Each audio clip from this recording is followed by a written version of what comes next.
The Prime Minister came to China with one target in mind, an upgraded free trade agreement.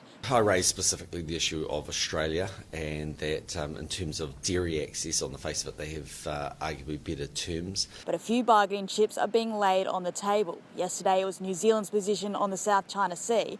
Today it's a possible extradition treaty with a government that executes more people than any other country. We're certainly not opposed.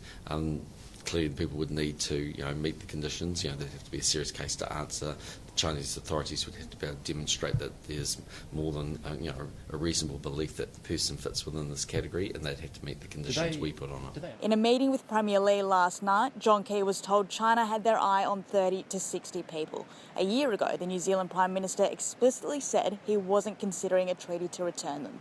There's two deals at play here, an upgrade to the free trade agreement and a possible extradition treaty with China. And while talks and positioning are in their very early stages, if a small country like New Zealand wants to catch China's eye, they're going to have to trade more than dairy and electronics. On the South China Sea, though, John Key appears to be digging in his heels. In a speech to the same university that educated Xi Jinping, he reiterated New Zealand's position.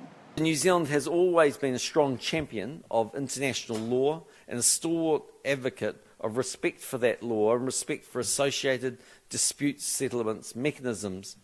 New Zealand believes it's important that where those processes are used, their outcomes are respected by all parties.